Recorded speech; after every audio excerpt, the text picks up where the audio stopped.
Zachy Hassan is your host on this most epic journey through pop culture's past. Hold on to your butts. This is Nostalgia Theater. Brought to you by the Movie Film Podcast.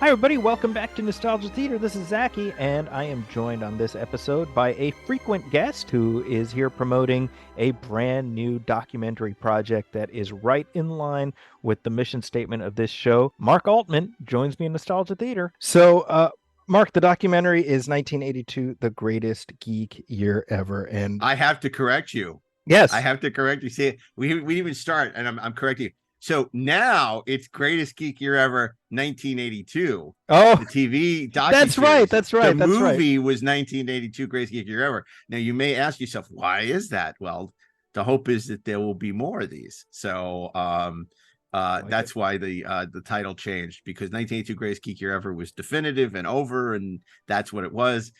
Greatest Geek Year Ever is the series. I love it. You know, what's funny is you beat me to the question I was going to get to later, which is there's lots of great geek years. So I like that you know, there's something left in there the tank. are, and it's fun to see what some people think it is, and then other people, I just laugh at the stupidity. You know, I laugh at the superior intellect, but it was really it's really funny because a lot of people have opinions, and then people come with these other years and they're like, it's not 1982, it's blah blah blah, and it's like, you know, it's 2014 or whatever, it's like, or 97. It's like, no, it's not, go away. I had even stopped Scott, you know, like it's the documentary. Scott says, 82 is the greatest year for movies ever. It's not the greatest year for movies ever. It is a great year. It is a great year for genre. It is you know, certainly a banner year for movies, you know, but I mean, you look at 1939, I mean, there's no comparison in terms of movies, but right. I mean, you know, I'm not putting Megaforce up against the Roaring Twenties, or you know, Gone with the Wind against the Dark Crystal. It's like, not Gone with the Wind, you know, Wizard of Oz against the, you know, the Dark Crystal. It's like, yes, I love 1982, but anyway. I was talking about this because I watched the series in preparation to talk to you, and I was discussing it on my other show with my co-host Brian Hall, and I was like, you know, because he and I was 79, he's 80, and I was like, you know, for both of us, 1982 sort of just always existed for us, like what 1982 did for movies, and I was like, you know, I tend to think of my sort of awakening as like awareness of the industry of film as summer of 89, that was Batman, that was Last Crusade, that was, you know, and I'm always like, and I get that. I know a lot of people feel that way. Yeah. And I was like, the great thing is that 1982 set that all up for us. Like we were lucky because we just grew up in the post 82 a landscape when it came to movies. And so I think what I want to hear from you is a couple things. Number one, as a fan who got to experience it as it was happening, were you aware at that moment, like, this is something really special as it was happening? Yeah, you know, I kind of was. It's funny. I mean, I was young. I mean, I was on the early year of high school when it was 82, but even then I had this fanzine, this magazine that I did, so I was getting a lot of press stuff.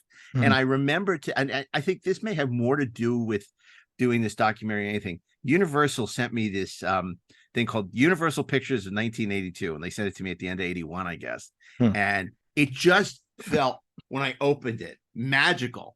Like it was, I started going through it. I should have brought it on the podcast, and you know, it was you know, and it was ET. And it was that really, you know, ambiguous key art that they had. Like, you didn't know what it was, but it was aliens and it was Spielberg. It's like, oh, this sounds good. And it had, you know, Dark Crystal in there, and it had Fast Times and Halloween 3, Season of the Witch, and it had you know, had a couple of things that didn't actually come out that year, movies that never came out. Green Ice was in there. It had Paul Schrader's Cat People. Oh wow. It had I forget. Oh, it had Videodrome, which ended up getting pushed to the next year. But it was like this amazing thing. I'm like, this is like incredible. And it was this big, oversized, you know, saddle stitched book with this gorgeous, and, you know, most of the official key art hadn't been done. I used some of it in the documentary. Like, there's that awful Halloween 3 art with the computer with the witch's hat on it. That was from that you know, original, that was never at key art anywhere else, but except in that thing. And I kept it all these years. I was just this weird thing that I had, and that was like, I gotta do something. And that's why it was like great to have Mick Garris, because Mick Garris was like the head of marketing, you know, genre publicity over at Universal at the time. And we didn't use it in the documentary, but I talked to him at length about that thing. I said, you don't understand, this whole thing was inspired by that 1982 Universal. So as the year went on, oh, and the Thing, of course, was in there too, you know, obviously. So as the year went on, and, you know, certainly with that summer, you know, that's when I think it really became clear this was a special year, because you had stuff early in the year, like Conan opened earlier and Cat People, but it was that whole, oh my God, this weekend, am I seeing Star Trek 2 or Poltergeist? I'll see Star Trek 2 on Friday. I'll see Poltergeist on Saturday, right? And then, you know, next week, E.T.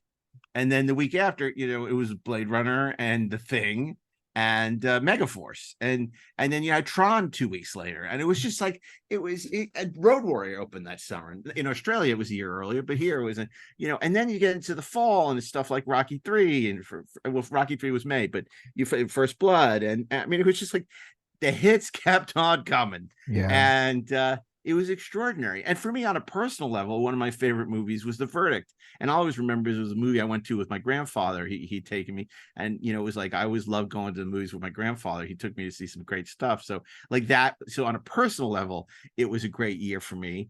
And on a just a year of great movies. And I think one of the things too is it marked the emergence of sort of HBO and home video. So this was like the first or second year where not only did you see them in the theater, or maybe if they were R-rated, you didn't see them at theater. Maybe you didn't see them until they came out on home video.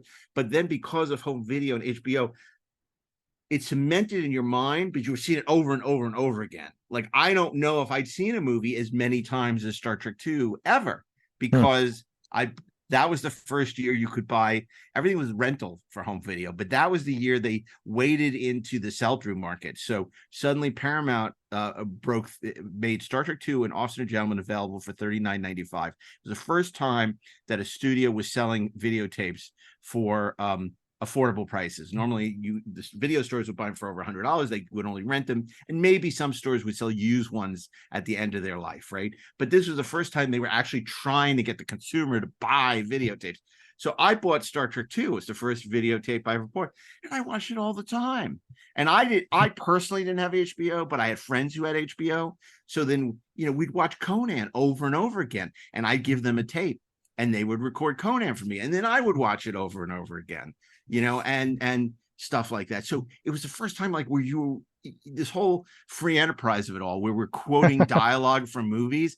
I think it kind of started then, because people know we'll always have Paris, or, you know, these legendary iconic lines, right? But the geekdom of it being its own language, and like, it was the same thing with the original Star Trek, because you watched it so many times. But, you know, and Star Wars to an extent, but that was in the theater. That was a unique experience. Now it's like, it could be anything, because you'd watch it every time it was on HBO. I mean, that's what people used to joke in 82, 83, that Beastmaster was so popular. They said, oh, you know, HBO stood for, hey, Beastmaster's on. And later, right. TBS, the Beastmaster station, because they would play, particularly, they didn't play R-rated movies till the evening. So the PG stuff would play all the time. And you could probably, even now, I talk to people like, oh my God, that was on HBO all the time when we were kids. And it's true. And you could make a list, and everyone had the same touchstones. Like, it was the same movies that they would just play over and over, and you'd watch it all the time. Yeah. It's interesting when we talk about it's, by the way, the Beastmaster, the hey Beastmaster's on.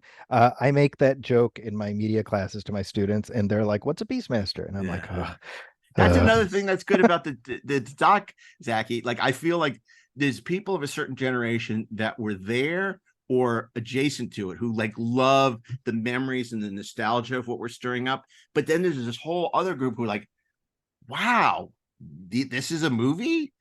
This was a movie that, oh, this looks interesting. This is cool. I never heard this. And hopefully they're going to seek out some of these films. I mean, one of my goals had been to do a film festival around the debut of the documentary where we could mhm. show a lot of these films.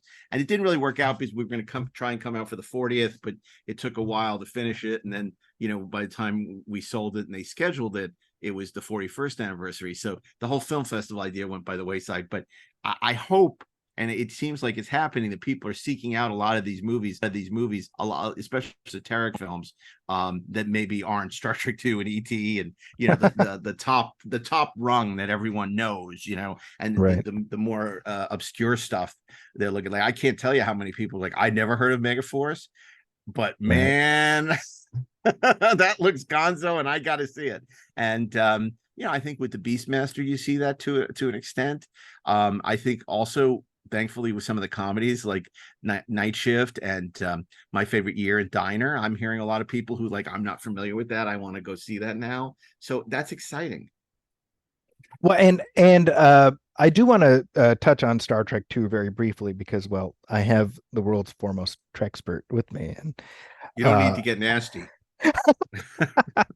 now, I for me, I didn't watch Wrath of Khan until 88. I was living overseas at the time. I saw I think the order I saw them in, I had seen the motion picture.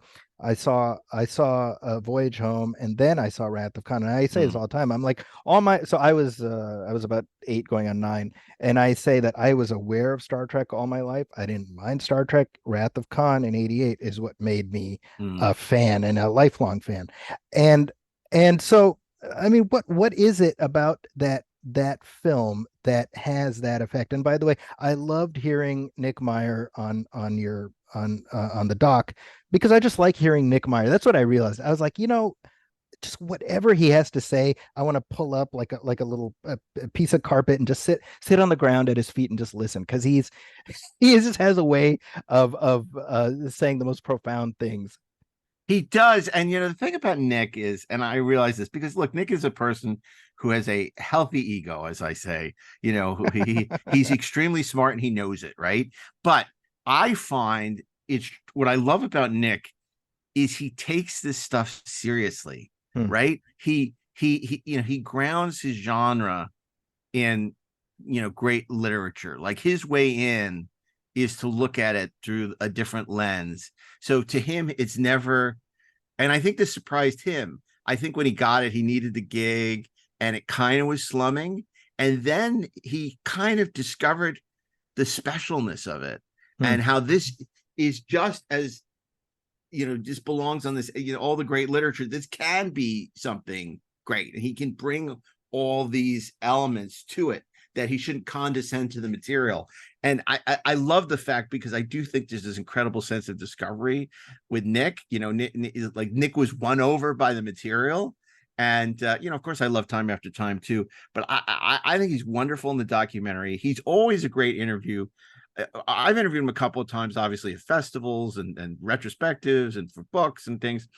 And I know people who always say he's a tough interview. He's not a tough interview if you're smart, if you ask good questions, if you challenge him, and but if you ask dopey questions, I mean, at one point he started with the whole, it was Khan's real chest. He just went into, automatic pilot. And I think I said, okay, Nick, we know the usual go-to stories. Let's get to the, let's move on. After you like, oh,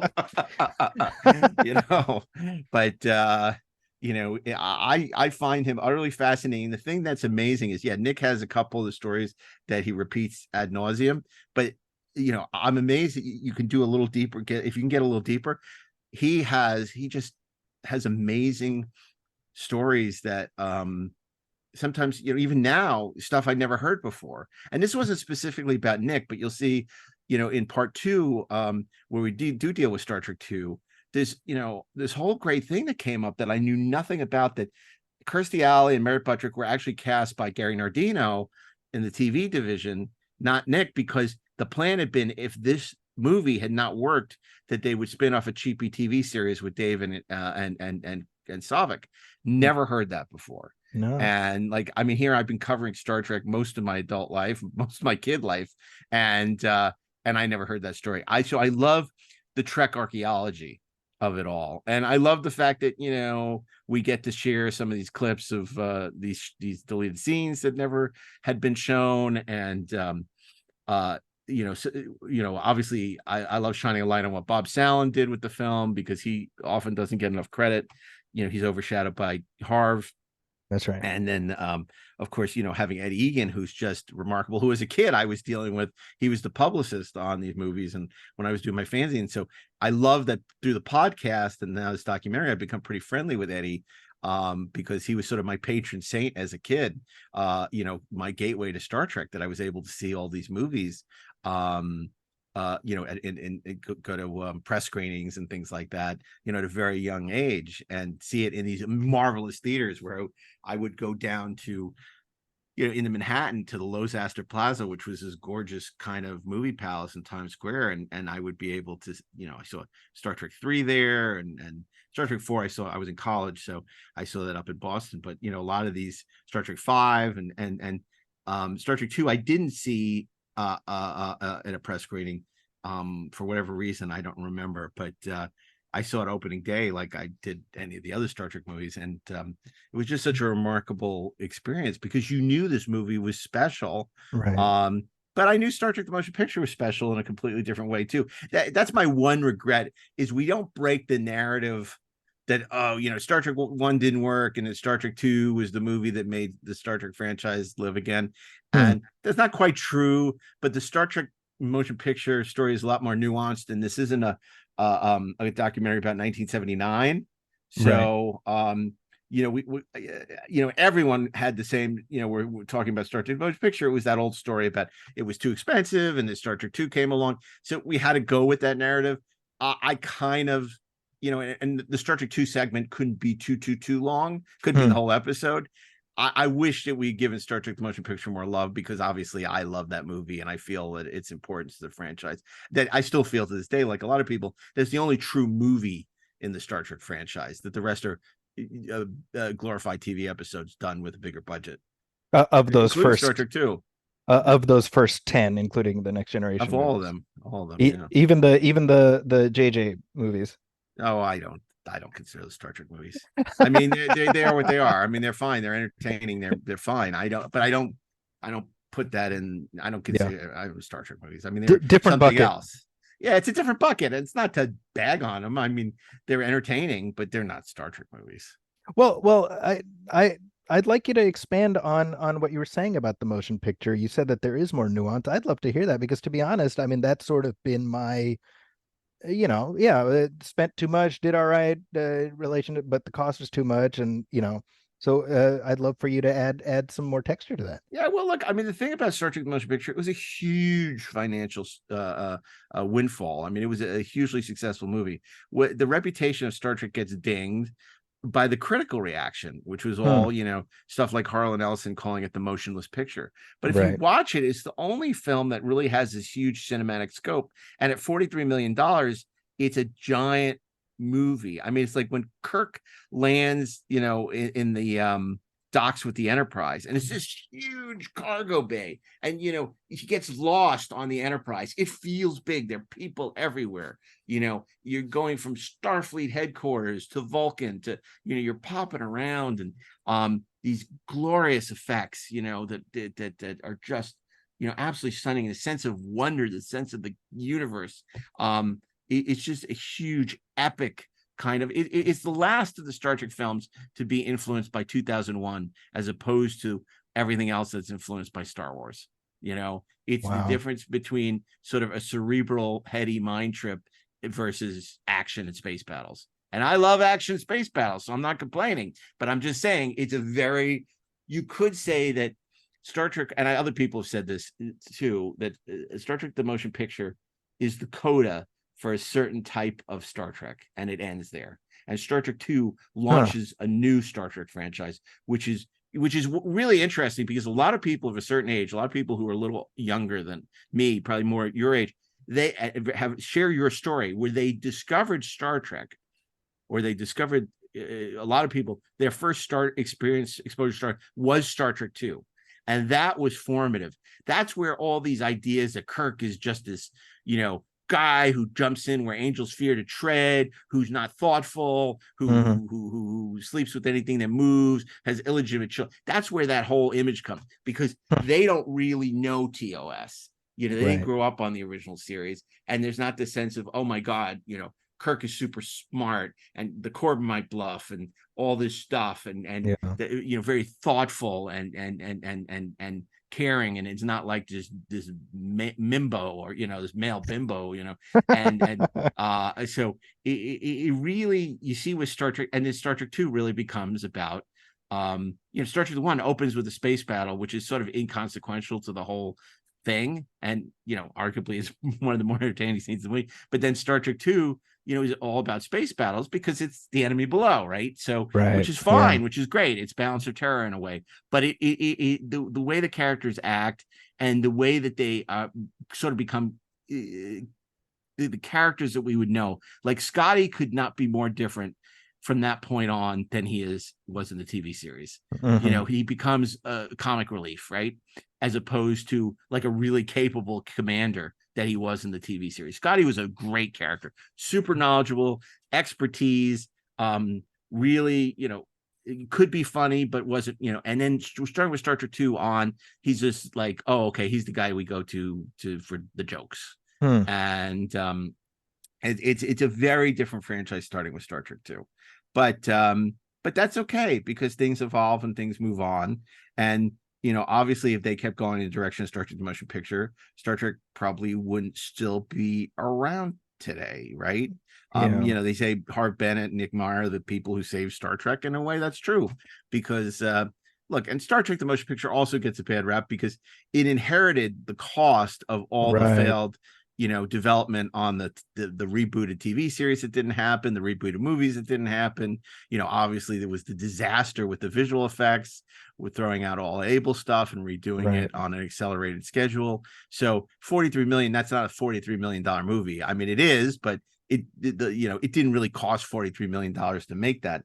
And unfortunately, the legacy of that movie is what kills Star Trek 5, because when it's clear that Brand Farron is a freaking disaster, and that these effects could be done better by some kid in his garage on Super 8, they don't throw them out and hire a new company and beg ILM to come back, or go to Apogee, or go to somebody else, because they're just like, we'll put it out the Trekkies Elite, whatever we give them, rather than saying, okay, we're going to take it, we spend another $10 million, we're going to push the release, and we're going to freaking fix these effects. In which case Star Trek 5 would no longer be considered this outlier, this terrible movie. People would say, oh my God, this is a really interesting movie. If the effects had the effects sort of torpedo the reputation of that movie, and everything else seems worse because of those effects. That's true. And I will say, I mean, Final Frontier is the first Trek I ever saw in the theater, and it's the only one of the original crew during the first run, so I'll always have that soft spot for it. But yeah, you can't. But that's your year, Zachy. That's 89. 89, baby. Praise is 89. Star Trek 5, right? Not the best Star Trek movie by far. Indiana Jones: Last Crusade, not even close to the best indie movie. You got Batman. Fine, I know everybody loves Tim Burton's Batman. I don't know why, but so it's like, I mean, yeah, I couldn't have been more excited. I remember that year like it was yesterday. All the billboards and the excitement, and oh my God, and it was fine. So the 89 love I don't get, because 89 to me is the hangover from 82. Well, but I think that's really interesting, because winding the clock back, 82. I mean, obviously, when you just look at the sheer everything that you cover in the doc, the sheer volume of it, you're like, this is just, I mean, it is an embarrassment of riches. And even the stuff that tanked or disappointed, ended up having this amazing afterlife, right? So you in the obviously The Thing and Blade Runner. Well, like Zaki, like I love, like I was gonna say I don't love Tron, but I respect Tron. So you look at a movie like Tron, it's so groundbreaking. I don't think it's that great, but I think it's so monumental in its achievement that you have to respect it. Sure. And that's what 82 was, because you have a lot of these movies. I mean, I love the square off between like Conan the Barbarian, Sword and the Sorcerer. Here you have Conan, which cost, I think it was like 40 something million dollars. They go to Spain, they film it, big, epic. And then what comes out, this $1 million Sword and the Sorcerer gets dumped out a couple of weeks later and outgrosses Conan, So that's when this kind of stuff could happen. And, and then you have something like The Thing, which totally bombs. Why do you put that out in the middle of summer? Who ever thought you could put out this dark, creepy, gory movie with no ending, or with an ending, but a very dark one in the middle of summer and expect people to see it? Well, they didn't. But now it's obviously legendary, one of the great horror movies of all time. So, I mean, it's just but there was so much gonzo stuff. I mean, even Halloween 3, the premise is insane, right? This evil mask maker is going to possess kids. And could you imagine today saying we have this hugely successful slasher franchise, Halloween 1 and Halloween 2, Michael Myers. Everybody knows Michael Myers, and we're going to just change it and call it Halloween 3 and make it about something else. Right. I mean, it's just that's why 1982 is so special. It's not just that the movies are so great, it's the audacity, the craziness. I mean, look at Fast Times at Ridgemont High. Everybody talks about, Phoebe Cates, right? Yeah, look at that scene on The Thing. We love Phoebe Cates, huh? Right? I mean, I remember working in a video store. More of those tapes we're at that scene in the swimming pool where you get them back. They were never rewound, right? But what people forget is it's also a movie about an abortion. Like, this woman and the boyfriend completely spurns her, who got her pregnant, blames the girl. I mean, this is teensploitation. This is so sophisticated. I mean, movies now wouldn't even touch the third rail of this abortion, or it would have to be a movie about abortion. Instead, this is a teen comedy which deals with abortion in a very nuanced and powerful way within the framework of this wacky teen comedy. So it's like, this is why 1982, this is SETI Alpha 5. This is why why 1982 is so freaking special. And, people, even looking back at 48 Hours, they say, oh, Eddie Murphy, it's so funny. Remember the scene? They don't watch it. They don't remember. Like, it's so racial. I mean, we couldn't even find a clip that we could show on network television. I mean, we cut that thing to shreds. But it's so, in terms of pushing like race relations and the language and the racism, and is Nick Nolte really racism, or is he racist, or is he using the racism to motivate, Russell? It's like, it's so interesting. And you'll see, I mean, I think you've seen it, but the audience will see in the 4th episode, we deal with not only is 48 Hours come out that weekend, but the same weekend, Warner Brothers puts out The Toy. This is 1982, and it's basically about Jackie Gleason buying his kid, Richard Pryor, to be his slave. This is 82, and it's supposed to be a big, huge, expensive comedy. I mean, oh my God. So 82 is so significant. And, also, this is the progenitor of it.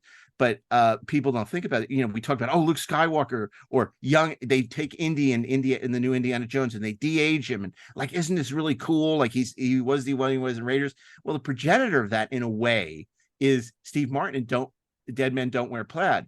I mean, it's not the same. This is pre-CGI, but that is a film in which Steve Martin interacts with legendary actors in classic 40s film noir and other. They edit it so it looks like Steve Martin is in the same movie. So Barbara Stanwyck is in it, and Fred McMurray is in it, and Joan Crawford's in it, and so it's like, oh my God, Steve Martin and all these legendary stars. I mean, that was the first time anybody had ever attempted something, and that's another thing I wish we had done more on in the doc, which we really don't. But Carl Reiner is dead. Steve Martin, I don't think we would have gotten. And but that's such a fascinating experiment, and it's funny. Yeah. You talk about audacity, and I think I love that as sort of an umbrella label for what 82 gave. And I guess my question, and this is a broad question, so feel free to answer as broadly or as narrowly as you want. What happened to audacity when it comes to Hollywood? Well, that's a really good question. What happened to audacity? I think the problem, and we're seeing this in the last couple of years, is the emergence of the tech companies in entertainment. Hmm. Everything's based on an algorithm. Everything's based on, before that, everything was based on market research. Audiences are the worst people to ask. I see it in politics now. People don't report on what government or politicians are doing. They just report on the polls. Oh, Biden is down this much, or somebody. This is what the polls say, as though that's a story. This is what.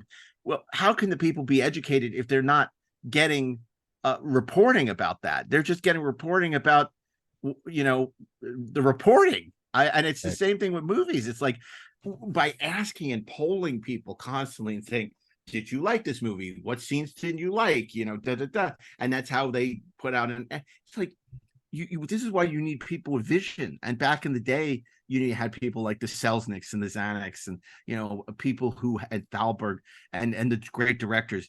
And they were the ones with the vision, right or wrong. They weren't asking people what their opinions were, and that's why you get this incredible stuff. Even in 82, I think what was happening, the studios were chasing Star Wars. So when Star Wars came out in 77, they didn't know it was a phenomenon, a complete phenomenon, really until 78. So you start to put stuff in the development to say, we want our Star Wars. Because it was this whole era where you had like Starship Invasions, Message from Space, where they just bought all these cheapy knockoffs. But now for the studios to do their version, it would take time. So they start developing things. So by 81, some of the stuff's finally in production. And they didn't know what it took. But Star Wars gave them the license to try something crazy. Because remember, no one wanted to make Star Wars. No one believed in Star Wars. Even towards the end, they were like, this is going to be a bomb, right? Damnation Alley is going to be the big success. So it's that Goldman axiom. No one knows anything. So in 82, it was like throwing all the shit against the wall to see what sticks. And like kind of letting the new auteurs do what they want, whether it's Paul Schrader with Cat People or John Carpenter. This is the biggest budget he ever had, doing so, and even giving something like Star Trek 2 to Nick Meyer. So you just let people try all this stuff and hope it's going to work. And in many cases it did, but let's not forget, a lot of cases it didn't work in the sense that they were not financially successful. I mean, Blade Runner was a huge bomb. Right. But it is probably the most influential science fiction movie next to 2001 or Alien ever. And now it's considered a super uber classic. Right. But at the time, it was just a bomb. And there were a lot of movies like that. So I think after that, I don't think in 83, the studio bosses look back and say 82, well, wow, what an amazing year. I think they say, why do we have all these failures? Why didn't these movies work? I mean, Universal was happy. They had E.T., right? But a lot of these studios look back and say, God, our slate underperformed. Like, we can't take these kind of risks anymore. I mean, there's a reason 83 is such a shitty year. 84 is another great year. 84 is a great year, but 83 is terrible. So it's really interesting. And I think it was just because people didn't know, and so they were letting people take big swings. But when those big swings didn't pan out, they sort of retrenched. I mean, because look at Ridley for the next couple of years after Blade Runner. I mean, he does Legend, he does Black Rain. I mean, he doesn't, it's not like until he rebound, it's like he's thrown.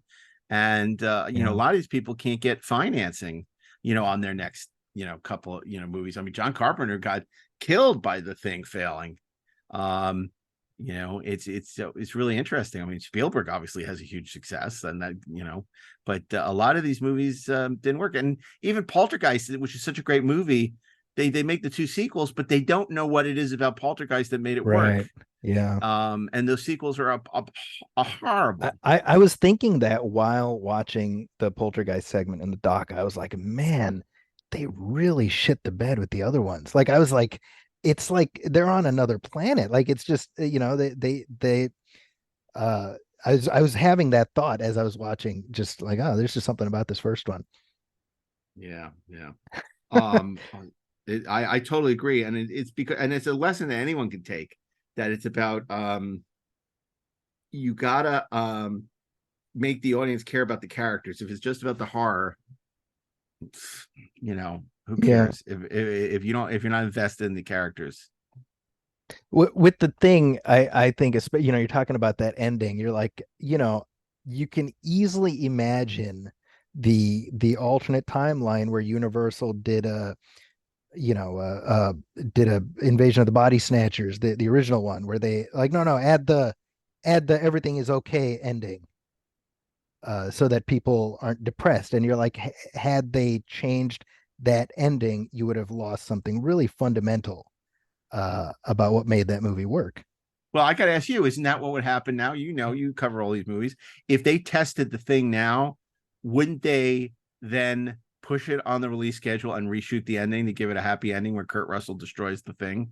I think to some extent they did that with the prequel. I mean, not exactly, but that was the result of whatever the hell the studio did. And it's I think about that a lot, because specifically because of Blade Runner and The Thing, that are now. I mean, again, Blade Runner, one of the greatest movies ever made. It's a statement of fact, and you say the fact that it was an underperformer is now irrelevant to the very long tail that movie has had.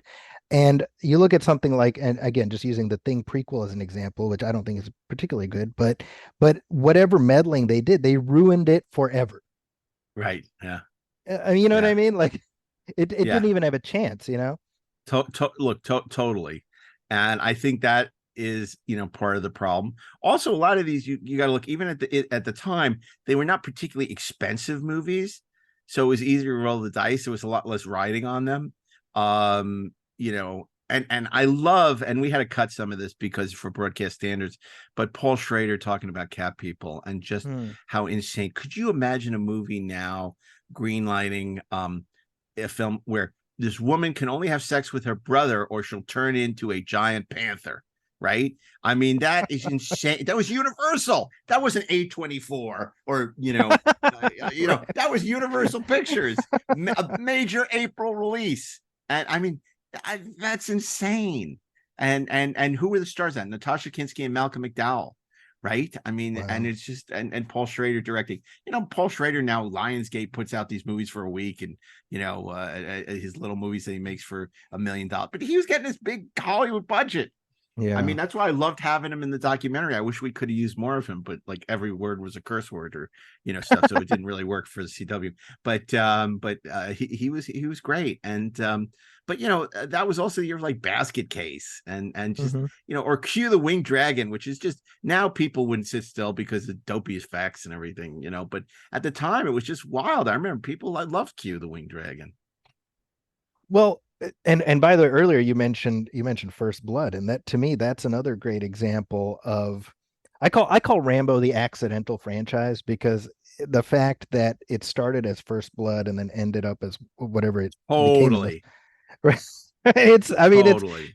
and yet it's that first movie. Again, you talk about alternate reality, where there's no sequels to First Blood, and it's thought of in the same breath as like The Deer Hunter or Coming Home or something like that. Absolutely. I mean, it is a textbook case of the dumbing down of a movie franchise. Yes. You have this really smart thing about a guy, a Vietnam vet, who's suffering from PTSD. It's a really well-directed, thoughtful, sort of semi-grounded movie, and obviously he would have died originally, and then they changed it so he doesn't die at the end. And then it becomes Rambo, where he refights the Vietnam War and blows up half of North Vietnam, right? And then, then he refights in Afghanistan, the third movie, which is even more awful in so many ways, not just as a movie, but politically. And then, I don't even know what happens after that. He did a couple of movies after that. Yeah. These movies are awful, awful, awful. And but First Blood is so special.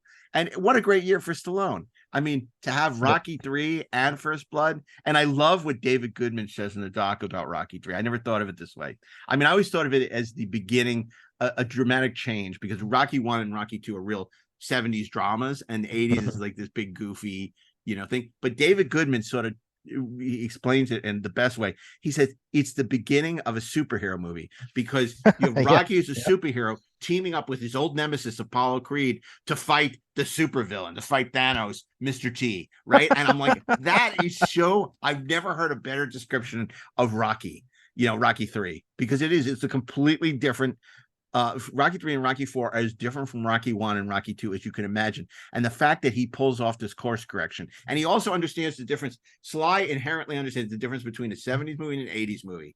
He turns it from a 70s dark kind of drama where, spoiler alert, Rocky loses the fight in Rocky, right? To in the 80s where it's completely popcorn. So, which goes to, it turns into Rocky 4, which is even more insane. And it brings down the Berlin Wall, by fighting. He single-handedly defeated communism. He single-handedly. He does it twice because in Rambo and in. If he can change, and you can change. It's a great speech. And then it's such an interesting year because you have now people and their agents, like, they're turning down stuff. They don't do a movie for years and years. Meryl Streep does Sophie's Choice and Still of the Night that year. Clint Eastwood does Firefox and Honky Tonk Man. Stallone, obviously, we talking. Mel Gibson does Year Living Dangerously and Road Warrior. I mean, it's like you have all these actors like in multiple movies, and and they're great and all, and they're completely different. Now an agent's like, oh, you can't do this. It's like, oh, all these actors who like their agents know better than they do what for the career. You think they got into it because they are passionate about acting and stuff, but instead they listen. Oh, my agent said I can't do this. Jessica Lange, we don't really talk about that, but she's in Tootsie and Francis that year. So it's just both that year, yeah. I mean, it's so interesting, and you just have so many of these movies like that. And I mean, let's not forget Bill Shatner. Not only in the triptych, he's in Star Trek 2, he's in Airplane 2, the sequel, and he's in Visiting Hours. And it's funny because when we interviewed Bill for the documentary, we obviously Star Trek 2, he had a lot to say about. It was the first time I've ever heard him talk about Airplane 2, which was great. And then we asked about Visiting Hours. He was like, what's that? It's like this Canadian horror movie you did. He said, I don't remember that at all. I know. Did I do that? I'm like, yes, you did. So he did not remember that. So we didn't talk about it, obviously. Well, and I should say Shatner is, in my opinion, the best part of Airplane 2, which I don't think is a very good movie. By far. The last 10 minutes is the only thing that is watchable. I mean, it's one of those few movies where the only part I'll watch the last 10 minutes just for Bill. Oh, yeah. Yeah.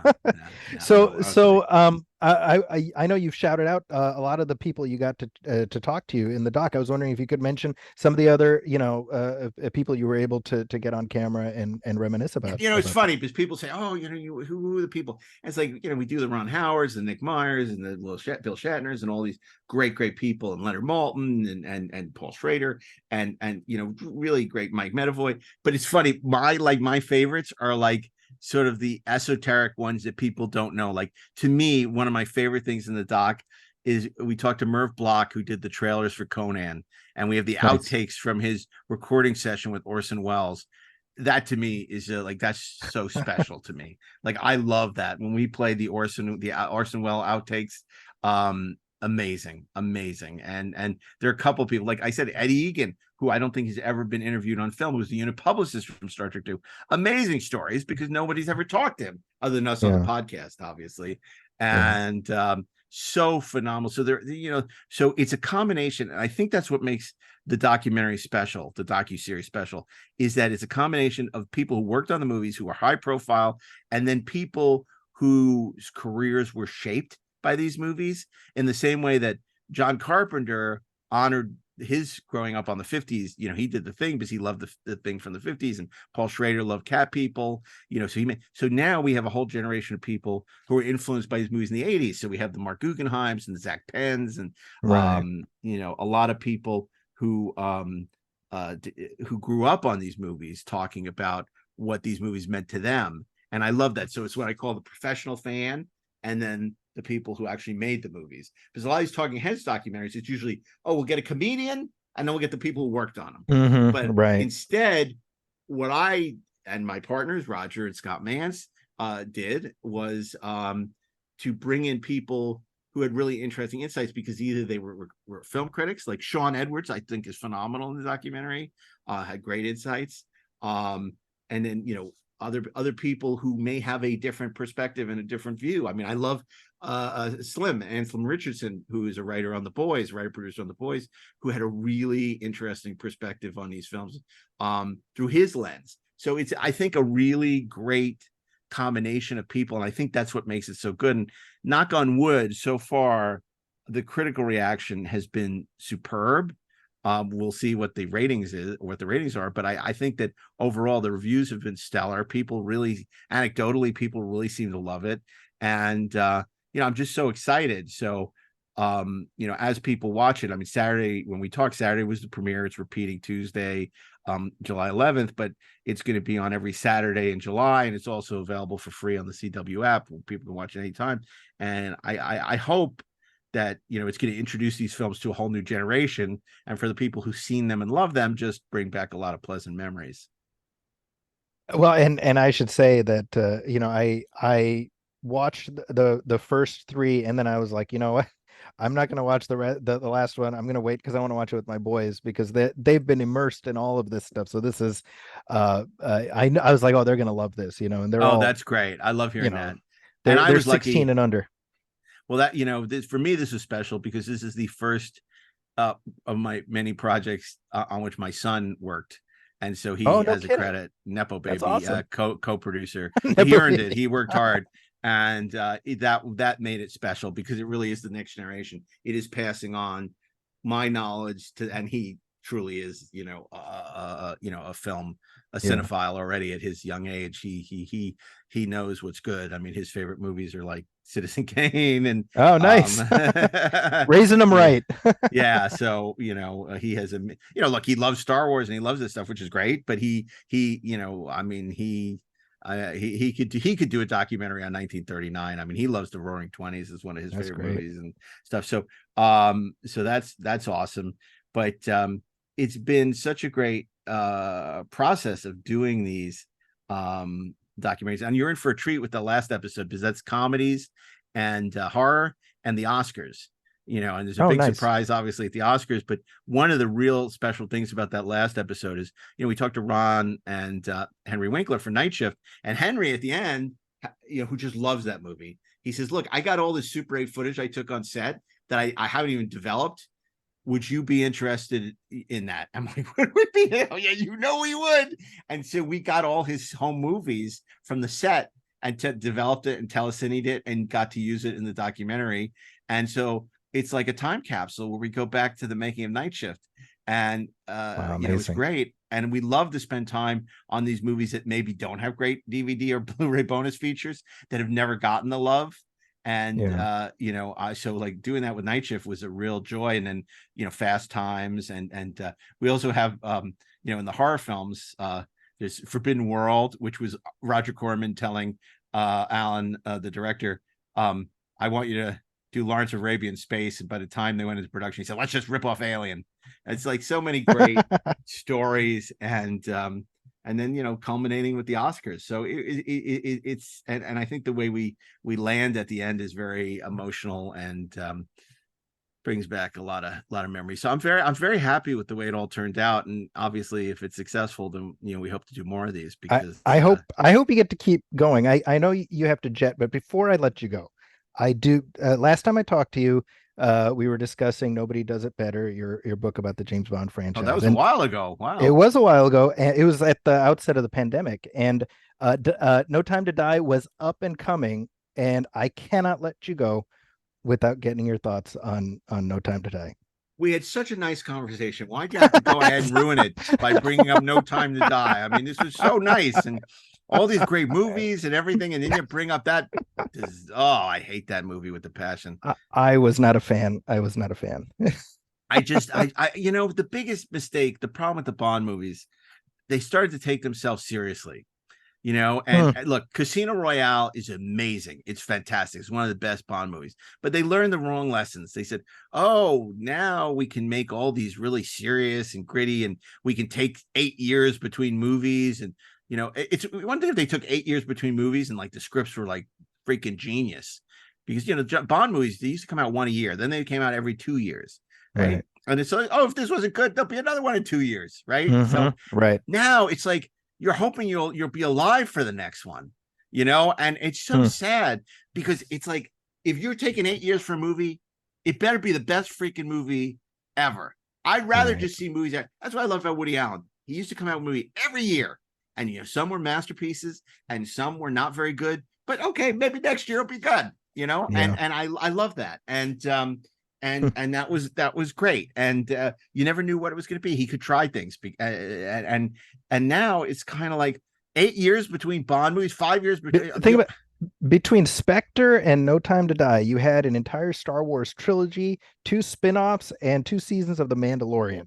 All of that between one Bond movie and the other. And this is why you have a whole generation that has no clue what James Bond is or cares. Yeah, you're right.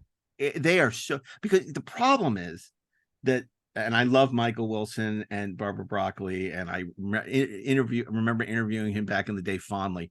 They don't need the money, right? So they're paralyzed by fear that every movie comes out, it has to be huge, right? They I think they're paralyzed by fear, and they also don't need to do it. Like, it's like the normal working producer, they need to make movies in order to get their fees, in order to get, have a career. And like with them, it's like, it's more work to actually do a movie.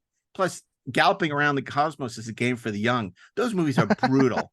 Right. They the way they look, they scout the world to figure out where they're going to write the script and where they're going to do the stunts. And, it is a huge undertaking. And it's really hard when you're, older. I mean, Cubby Broccoli, towards the end of his career, he had to stop doing them, and, he turned it over to the family. And I don't envy them, but I really miss the days of Bond movies coming out every 3 years, if need be.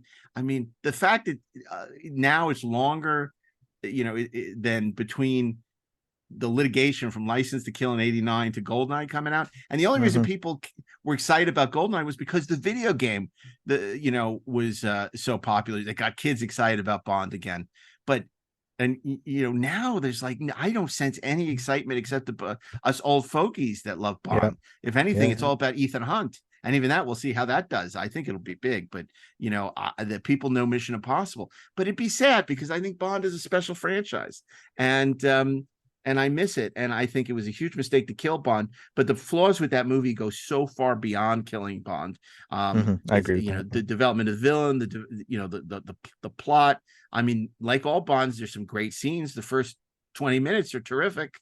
But it's so misguided in so many ways. And then, the whole way they finally get Blofeld back in Spectre, and what do they do with him? It's just heartbreaking. It's heartbreaking, because I mean, I can't tell you. I remember going to see Quantum. I was on Castle at the time, and all the writers on Castle went out to see Quantum. We were so excited. At the time, we didn't love it.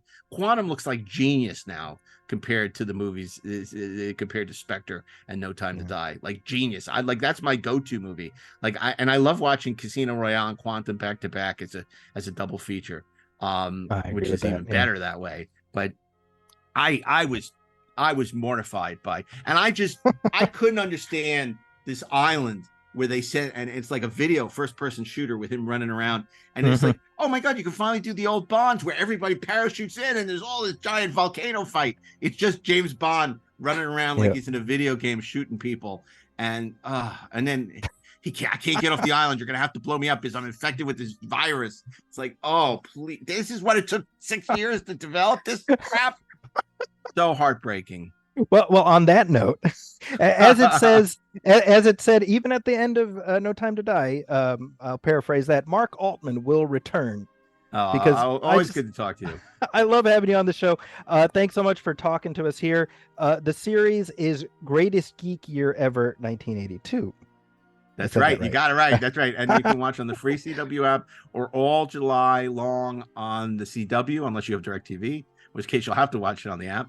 And of course, we're going to be at Comic-Con doing a panel on Thursday, July 20th at 3:00 if you want to know how the sausage was made. And you can always listen to me on my podcast, Inglorious Trexperts, with Darren Doctorman and Ashley Miller. And did you want to plug your social media? Anything you want to put out there? Sure. Why not? And if you want to follow me, you can follow me on, I can't even list on now, right? There's so many damn That's true. Media.